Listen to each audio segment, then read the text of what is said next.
Hello everyone, welcome back to our channel. तो आप में से बहुत सारे स्टूडेंट को डाउट है, बार बार आप लोग कमेंट कर रहे हो कि भैया एक बार पासिंग क्राइटेरिया के ऊपर वीडियो बना दो, भैया पास होने के लिए कितने मार्क्स चाहिए हैं। तो आज आपका ये कंफ्यूजन इस वीडियो के अंदर क्लियर हो जाएगा और उसी के साथ में आज मैं आपको रिजल्ट से रिलेटेड जितनी भी बातें हैं वो बता दूंगा और उसी के साथ में आपको ये भी दिखाऊंगा कि आपकी मार्कशीट कैसी होगी फाइनल में। ठीक है, तो ये पूरा ध्यान से देखना, बहुत ही ज्यादा इंफॉर्मेटिव वीडियो आपके लिए रहने वाली है। तो सबसे पहले अगर मैं बात करूं कि पासिंग क्राइटेरिया मतलब कि पासिंग मार्क्स हमें कितने चाहिए होते हैं बोर्ड्स एग्जाम को क्लियर करने के लिए, तो आप किसी भी बोर्ड से हो, सीबीएसई बोर्ड की अगर मैं बात करूं तो सीबीएसई बोर्ड का हमेशा से पासिंग क्राइटेरिया रहता है 33% रहता है, इससे ज्यादा नहीं होता ना इससे कम होता है, 33% रहता है। अब बहुत सारे स्टूडेंट को डाउट ये है कि भैया जो 33% है हमारे जो मार्क्स इसमें कैलकुलेट होते हैं 80 + 20 से कैलकुलेट होंगे, तो क्या हमें 80 में से भी 33% स्कोर करना होगा?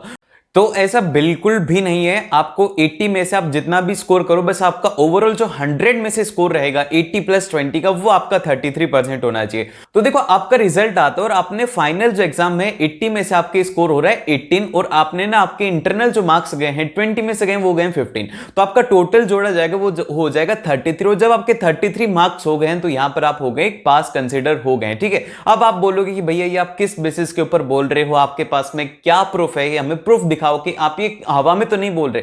तो मैं आपको एक बार प्रूफ दिखाता हूं। देखो, मैं आप लोगों को प्रूफ दे रहा हूं, ये जो है आप लोग इसको डाउनलोड कर सकते हो। ये सीबीएसई की ऑफिशियल वेबसाइट के ऊपर ये सर्कुलर अवेलेबल है जो कि सीबीएसई ने रिलीज किया है, जिसके अंदर कि इन्होंने बताया है कि क्या उनका पासिंग क्राइटेरिया रहेगा। तो ये आप जाकर के डाउनलोड कर सकते हैं, मैं आपको इसका लिंक दे दूंगा। ठीक है, अब देखिए, अब इसके अंदर आपको है ना यहां पे साफ साफ लिखा हुआ है। देखो, ये जो 7th पॉइंट है इसमें सबसे ज्यादा इंपॉर्टेंट है, इसमें लिखा गया कि marks and grade shall be awarded for the individual subject, कि आपको एक सब्जेक्ट के लिए मार्क्स दिए जाएंगे, हर एक सब्जेक्ट के अलग अलग, लेकिन जो एग्रीगेट मार्क्स हैं वो आपको नहीं दिए जाएंगे। तो भैया इसका क्या मतलब है वो भी मैं आपको समझाता हूं, लेकिन उससे पहले अगर हम लोग बात करें कि आपके क्वालिफाइंग मार्क्स कितने रहेंगे, तो यहां पर क्लियरली लिखा हुआ है कि the qualifying marks in each subject of the external examination shall be 33% at a secondary or the senior school certificate examination, कि आपको ओवरऑल 100 में से आपको 33 मार्क्स लाने कंपलसरी हैं, जब जाके आप पास कंसीडर किए जाओगे। एक लाइन जो यहां पर लिखी हुई है वो ध्यान से देखो, इसमें लिखा गया है कि however at the senior school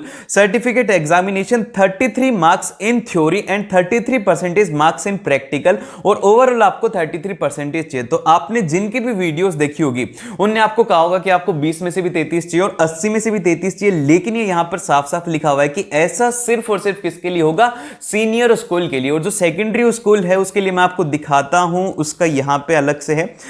ये सीनियर स्कूल का आ गया, सेकेंडरी का ये रहा। ठीक है, देखो सेकेंडरी के अंदर यहां पर लिखा हुआ है, यहां पे लिखा हुआ है कि candidate shall obtain a grade higher than E at least 33% in all the 5 subject. सभी के अंदर आपके 33 मार्क्स होनी चाहिए, जब ही जाकर के आप पास कंसिडर किए जाओगे। And the pass marks in each subject of external examination shall be 33%, और 33% है 100 में से आपका स्कोर होना चाहिए। ठीक है, अब आपकी जो मार्कशीट है वो मैं आप लोगों को दिखाता हूं कि आपकी मार्कशीट कैसी रहेगी। तो देखो, ये जो मार्कशीट है आप लोगों को क्लियरली दिख रही होगी। ये जो मार्कशीट है, मैंने पहले आपको एक वीडियो में भी बताया था कि ये जो मार्कशीट है ये है विराट कोहली की, तो इसी तरीके की आपकी मार्कशीट आएगी। सबसे फर्स्ट बात यहां पे क्लियर कर देता हूं कि आपको यहां पे टोटल नहीं मिलेगा। टोटल आपको किसी भी मार्कशीट के अंदर नहीं मिलेगा कि आपने टोटल कितने परसेंट स्कोर किए हैं, 99 किया है, कितना परसेंट स्कोर किया है, ये सीबीएसई खुद से नहीं लिख के देता। अब इसको कैलकुलेट करने का क्राइटेरिया थोड़ा अलग होता है। देखो, मैं आपको बताता हूं, इनका क्राइटेरिया ये होता है कि जैसे कि आपका ये रिजल्ट है, इस रिजल्ट के अंदर आपके पास में इंग्लिश के अंदर 85 है, साइंस के अंदर 80 है, मैथ्स के अंदर आपके पास में 85 है, सोशल साइंस के अंदर 85 है, हिंदी के अंदर 70 है और आईटी के अंदर आपके पास में 75 है। तो इसके अंदर अगर आप कोई भी कहीं पे भी अपने नेक्स्ट क्लास में एडमिशन लेते हो, कहीं पे भी आपके मार्क्स कैलकुलेट होते हैं, तो वो कैलकुलेट होते हैं बेस्ट ऑफ 5। अब बेस्ट ऑफ 5 का क्या मतलब हुआ? अब इसके अंदर है ना वो सब्जेक्ट छोड़ दिया जाएगा, एक सब्जेक्ट छोड़ा जाएगा, क्योंकि 6 सब्जेक्ट है तो इनमें से एक सब्जेक्ट छोड़ा जाएगा जिसके अंदर कि आपने कम मार्क्स स्कोर किया। अब देखो, इसके अंदर आपने क्या किया है, हिंदी के अंदर आपके सबसे कम मार्क्स है, तो जब आपके टोटल परसेंटेज निकाले जाएंगे तो उसके अंदर हिंदी के मार्क्स को इंक्लूड नहीं किया जाएगा। 500 में से जो भी आपका टोटल होगा वो यहां पे लिख दिया जाएगा, जैसे कि जितना भी 110 × 100, ये तो बहुत ही कम नंबर लिख दिया, मतलब ये आपके पास में यहां पे ऊपर टोटल लिखा जाएगा कि आपने कितना स्कोर किया, डिवाइड बाय 500, वहां से आपका टोटलिंग आएगा।